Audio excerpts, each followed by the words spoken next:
Combining classroom education and real-world experience, the Information Technology Systems Management program at the Tennessee College of Applied Technology prepares students for a successful career in a fast-paced industry. The IT industry is particularly essential in today's day and age, where technology has become an indispensable part of our daily lives.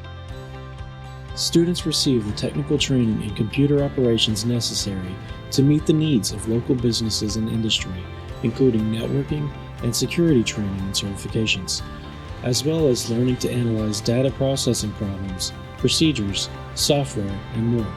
Job simulated projects, as well as campus IT work, allow students to hone their skills so they become proficient in implementing, automating, and improving computer systems.